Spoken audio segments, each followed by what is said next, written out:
You're welcome once again to our Biotics Hub, African Center for Biotics Training and Research, based in the University of Lagos, Nigeria. As we gather today to brainstorm on vital issues and challenges as they affect humanity and the entire ecosystem, we're going to look at this topic, the issue of global demographic collapse vis-a-vis aging population. So we all know that we talk about population. Some countries talk about overpopulation. Some talk about demographic collapse, the decline in population, falling birth rate, falling fertility rates. And when a particular country is talking about uh, well, birth death, other countries are talking about overpopulation. So do we really understand the metrics? Do we only understand the basics? Do we only understand the issues as they are? Because there seems to be misconception about this issue of population decline. So, okay, aside from aging population, because people grow old and die, when we're talking about the issue of human continuation on the planet Earth, it's anchored on reproduction. Because reproduction is the access key to human continuation. Without the procreative act of a given generation, according to David Gracia, gives rise to another generation, and that generation brings forth another generation as long as humanity continues. So when there's any break in this chain of human continuation, that portends danger for humanity. And you know that exit is always there. It's a given. People are dying, people are passing away. When there are no new beings to take the place of the old, what will happen? You see that population decline.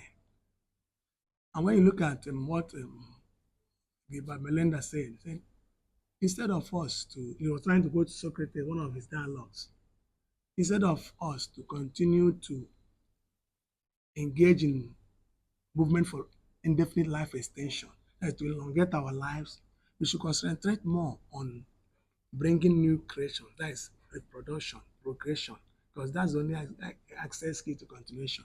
If we continue to advance, extend the aging process and dying process without having new creations, there will be exit of ingenuity, creativity, because each new person that is born comes into the world with unique ideas, unique creativity. So when we keep prolonging the life of those that are existing, at the time when we get to sort of saturation point, to be subject to diminishing return, just assume someone is still 300, 400 years and is still living. And all these Elon Musk and all these, how old are they? They came in with their creative ingenuity. They were able to do things that will impact the whole world, that will revolutionize not learning, education, the world, technology, and all those stuff, which were not possible before. So you see that each new person that is coming comes with that new ideas, that your uniqueness, endowment, natural endowment, you develop it as a human civilization. So when we come to today, America is talking about the need to improve their population. So I'm talking about building families, building making babies.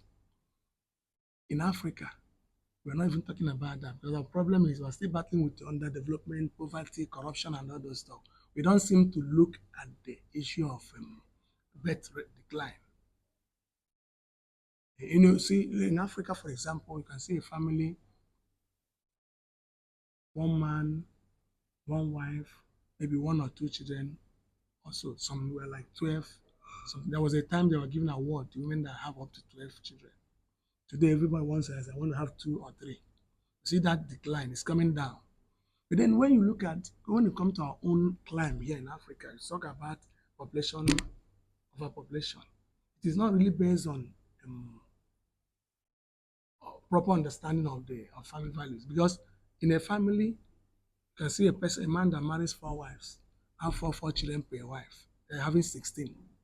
There's no even distribution of children. See the other man having one wife, no child. And we believe in family continuation and that biogenetic connection as the access key to human continuation. Not just that, family continuity, because our idea of human continuation is based on families. Because it's the family that makes up the society and it goes to the nation. So when the family is reproductively challenged, then that problem sets in. It's the family that brings children to the society. It's not the nation that produces children. So there's what they call the paradox of plenty in the midst of scarcity. So because we are having that narrative of overpopulation, it makes us not to say that infertility thrives, even where fertility rates seem to be high. We don't really come down to look at all these factors. But when you study it based on family needs, you begin to see the need that people are in this agony. They're agony of childlessness. So this is an area that we need to point our research touchlight to. The trend is coming to Africa. In the Western world, for example, we hear about war of same-sex marriage or marriages without procreation. And then when you marry without procreation, that means there'll be no child, there'll be no continuity. And then the issue of right to die, exit international people. You can decide to exit when you see that the world is meaningless and giving us those reasons that are accepted. But in Africa, we value human being that life does not lose its sacrality or sanctity. Even at the terminal end, we still care for the elderly, the aged. But today, it is not. The story is not the same. So the evolution of society is also bringing with it ills. Talk about the evils of civilization and philosophy. So this civilization is also bringing those that someone say instead of allowing the person to live, maybe say that the person is sick, is ill, is in excruciating pain, there's no hope of survival. So why not let the person die? Begin to make the decision between killing and letting die. What is the difference between killing and letting die? Maybe killing when you do positive thing to hasten someone's death, doing something to make the person die. And then negative one, letting die, maybe refusing to give the medication or the medical attention that can sustain the person's life. To begin to see positive euthanasia and negative euthanasia. Death has become an act of mercy. When you talk about euthanasia, that's euthanasia, mercy killing. And there's some countries like Australia and Canada are not talking about medical assistance in dying. When you get back to Hippocratic oath, medical assistance is for people to live, to manage people's life, for people to live, for humans to flourish. But now there's medical assistance in dying, medical assistance for you to die, not to live. So medical assistance is now not in this context, it's not channeled to making sure that you live, but making sure that someone dies. And we talk about the issue of sanctity of life. So at what point does life lose its sanctity? So these are some of the issues we need to be grappling with. Then we look at the issue of in the quest for population, to continue the human chain of procreation, we are caught up with the problem of infertility and rising rate of infertility. It's a global phenomenon now. So when this infertility, with the rising rate of infertility, how do we sustain human population when infertility is a big hindrance to this? And then when you talk about the option of adoption, sometimes they may not have children to adopt. They talk about the area of assisted reproduction. Certain belief systems become hindrance. Because you see a family that's, let's say in the Catholic Church, for example, the church one is against condomistic sex. The church is against third-party intervention into marriage. So when you talk about assisted reproduction, going for IVF or surrogacy, maybe it could be permitted within the couple, that is between the man and the woman. Then when they also have the issue of maybe either the man is infertile or the woman, and they need a child for family continuation. What do? They're going to use borrowed egg or sperm. Then the Catholic Church is also against that because third-party intervention is considered morally reprehensible. The church does not accept that.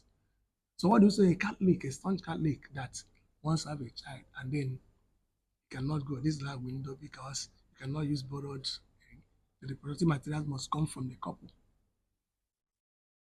And you see the issue of backdoor approach to procreation comes in. I see when people go for the patronage of baby factories. Because when the desire of your heart to fulfill what you consider as your biological destiny is having a child, met with the with fidelity to your religious belief that says this method is not acceptable. So you are caught up in that dilemma. What do you do? So for those who could go for adoption, they do that. For people who go to patronage of baby factories, but then someone wants to have a child of his own under these circumstances, then reproductive technology is the answer. Then with this artificial intervention into this reproductive process has its own ethical issues. So what are we going to do when we are caught up in this dilemma? What do we do? So we have to make this in an open discussion so everybody will his or her view. But the problem is that when you want to follow your religious belief, you also have to cope with that spiritual agony of living a silent life, then obstructing your ancestral continuation because it's like you have deprived the family of that ancestral continuity by not having a child. And then the families are, we build families in our marriages are for primary purposes for procreation in our own local context. It could be different in other places. Then we also have our culture. Our culture must also find a space to speak in bioethics because we're talking about our cultural belief that family must continue. And then you're telling me that I've imbibed Western culture. I don't care about that, whether child or no child. I live my life, be happy, and die, go when I want. But that is contrary to our own traditional belief. Are we going to exercise ourselves from our traditional belief or get consumed in Western culture? There are certain things in our own traditional system that we also need to propagate. The issue of families is Africa's greatest contribution to the world. But we still value families, we celebrate families. But another issue in this assisted reproduction family, when, for example, a family is reproductively challenged, and then they adopt third party intervention into procreation and get a child from another, maybe use that donated egg or sperm to have a child. And then at a time, some families also emphasize in biogenetic continuation, which in time to come they will still discriminate against that child. People will still say it's not our blood. Maybe cannot be the king of the place, cannot be the chief, the Oze, the Oba, or whatever, because it's not the blood. Look at that genetic continuation. It is also a problem because we use that child to fill that gap, satisfy our urge to have a child. But then when it comes to giving the right that is due, we deny that right.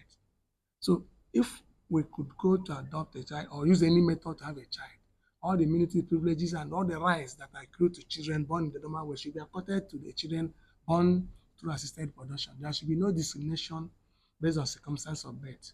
You either say this is a baby of technology, this one is begotten not made. We have that disease of baby, they say begotten not made. Those that were born through the natural way and those that are born through assistance of technology. And the issue of genetic modification it becomes another problem because tomorrow we are going to be having discrimination. This is no longer about race. This is not going to be about ethnicity. It is going to be about enhanced and unenhanced children. The way I was born, they called that one reproductive gamble, reproductive lottery, because the parents didn't know what they were going to get. Then I became the product of that contact. Then, but today you say you want to have a child. You say I want to have a male child. I want to have a child that has high IQ. Technology has made it possible to genetically engineer that baby to get what you want. So Fletcher wrote a book on, say, ending the reproductive roulette in the ethics of genetic control. Now you can determine the kind of child you have, the height, genetic issues, then like through pre-plantation genetic diagnosis. It could be allowed in some sense that to remove genetically inherited diseases also. But when it comes to the issue of enhancing, adding qualities that were not there naturally or creating new function in that, then it raises ethical issues.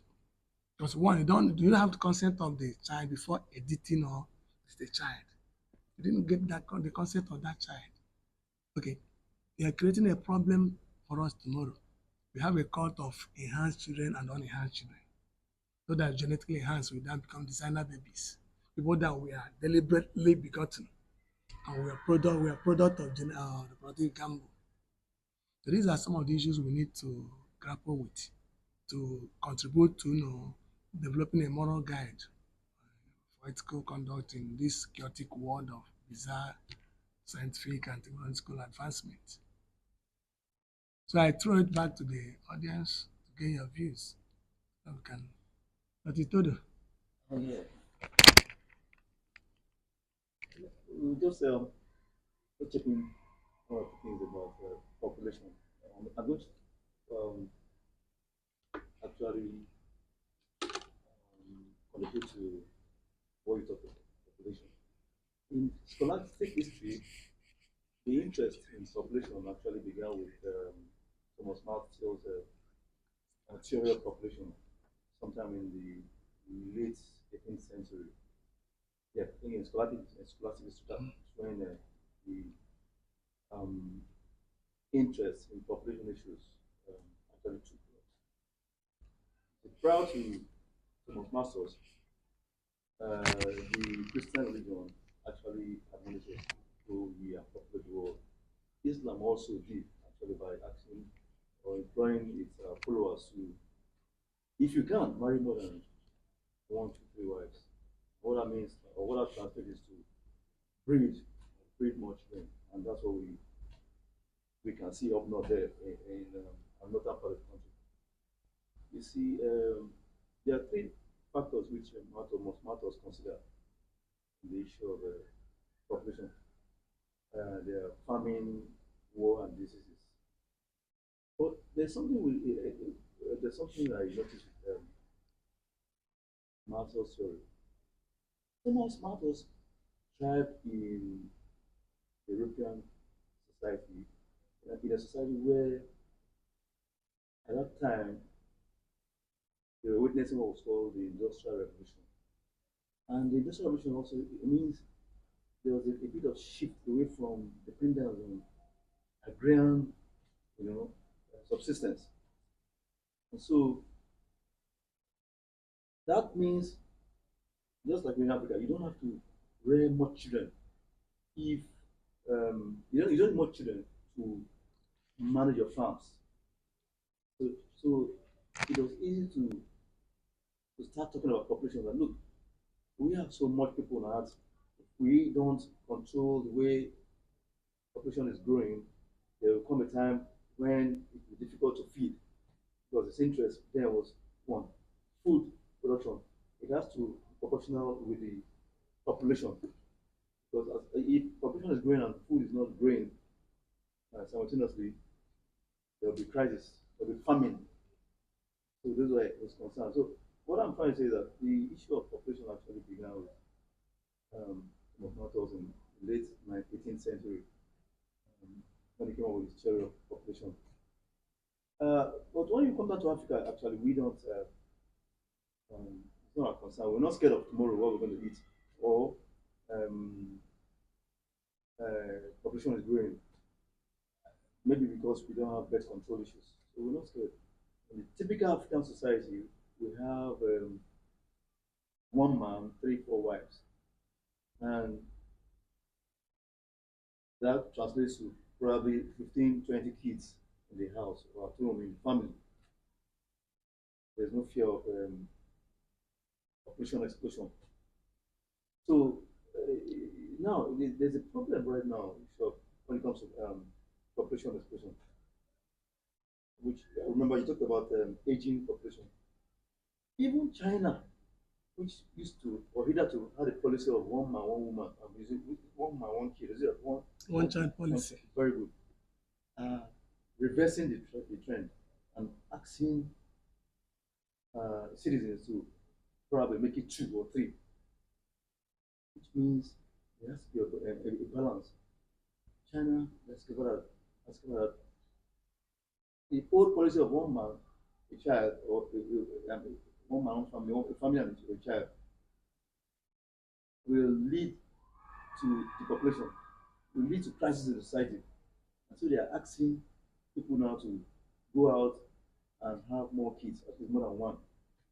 In some African societies, in Swaziland or so, the kingdom, the king, is actually asking the men to please have more than one wife because it has been noticed that the population of young ones who are actually the force behind production of productive activity of the state is reducing. And if that is happening, the crisis in the state. And so they are asking people to go out and get more kids. Please go out and get more kids. In fact, the state had to take it upon itself to sponsor marriages or weddings, all because they need to balance up the issue of yeah, aging population and productivity of productive youth. So I think um, Africa still has a haze in the sense that at the end of the day, Africans are not scared of population explosion because one, our society allows for more kids where we can, you know, tend to our farms, manage our agrarian society. That's what I can say for now.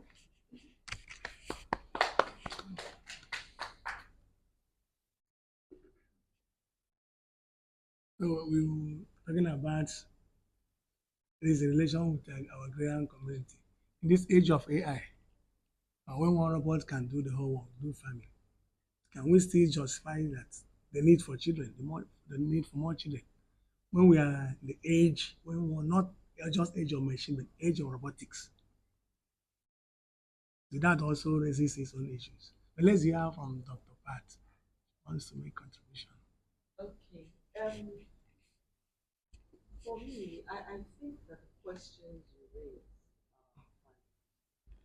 However, I have a little issue with um, reproductive is it, genetic engineering, when we talked about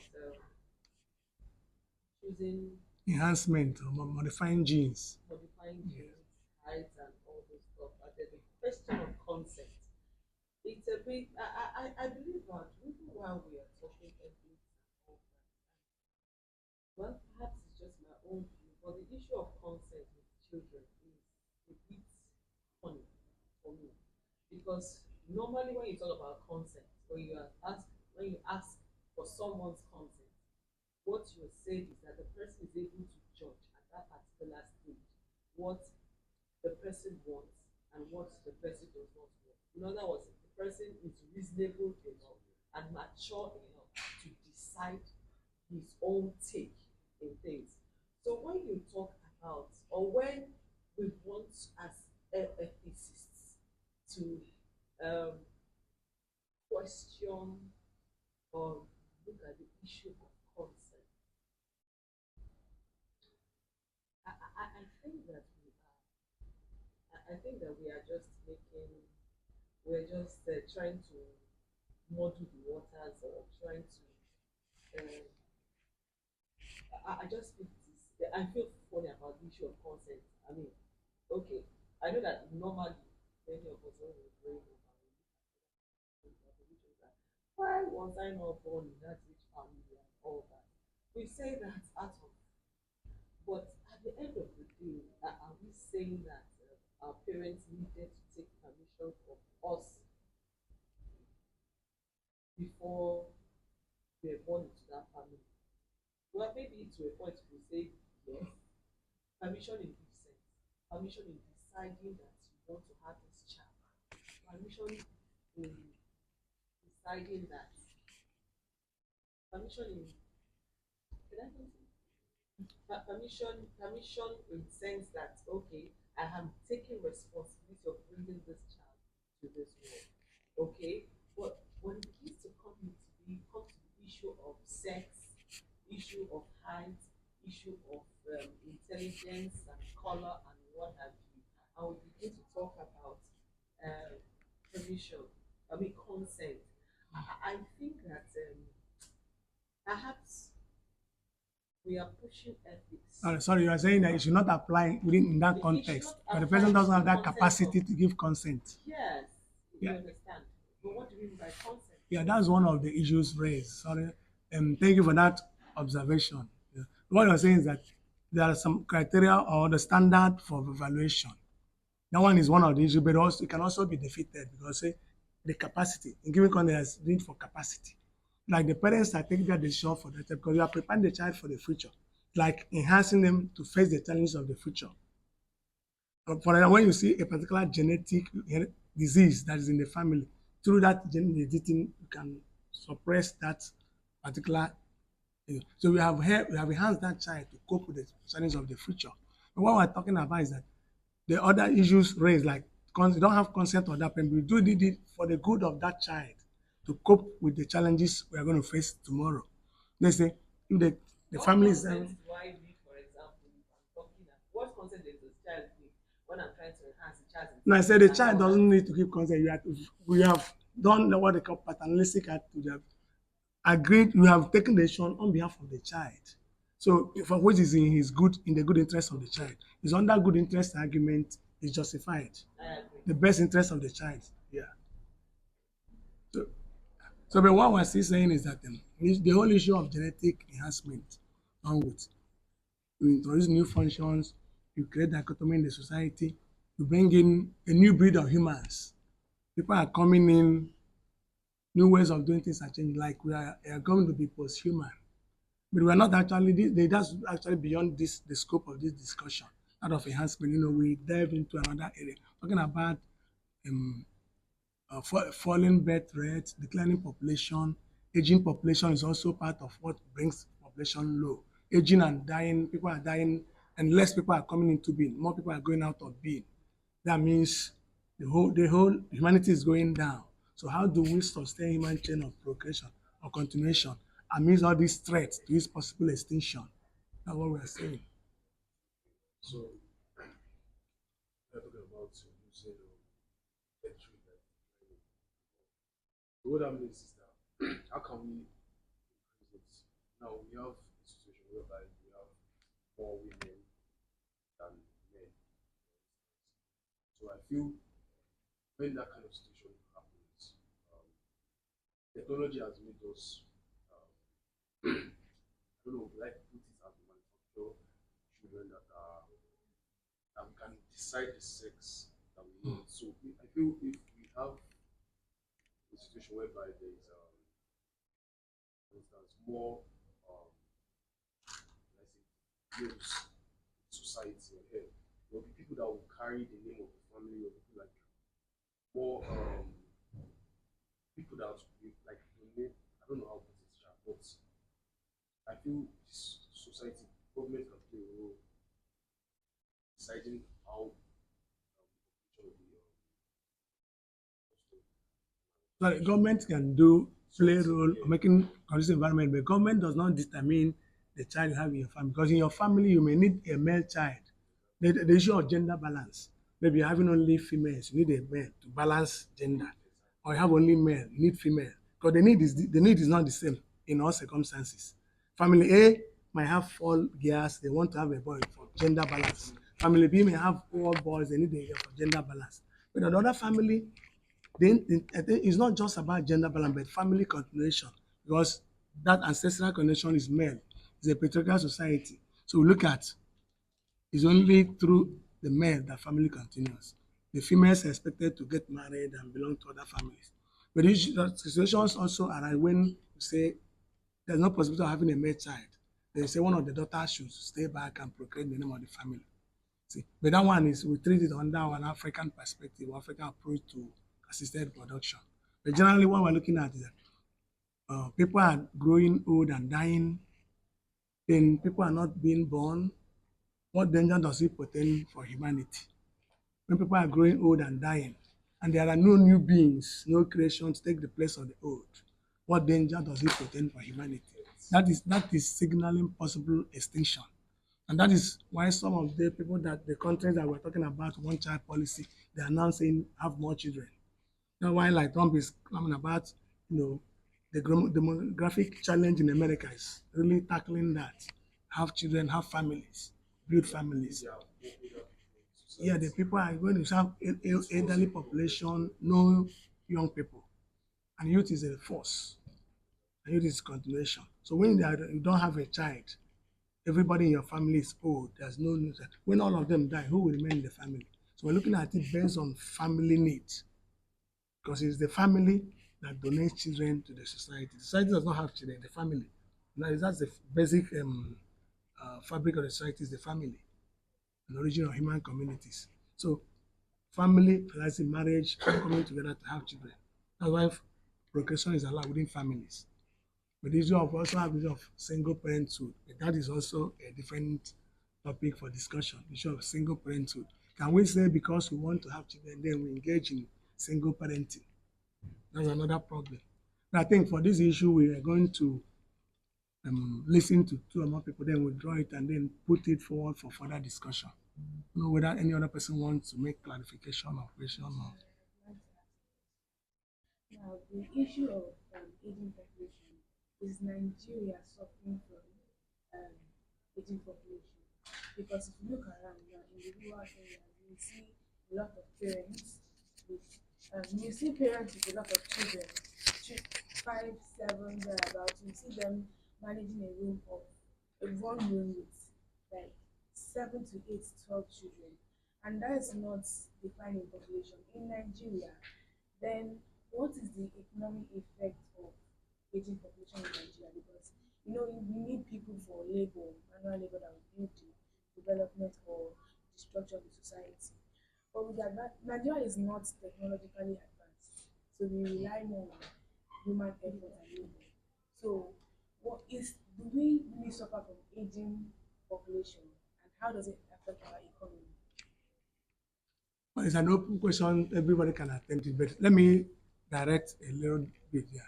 See, when we look at the issue in Nigeria, we said the trend is coming to Africa, but we don't see it. We're embracing whatever is Western. We live in a globalized world. So that thing that is happening there, now people are having, how many were you, your mother, how many were there in their family? Close to about 8, Yes. Now, how many does your mother have? 4. How many do you intend to have?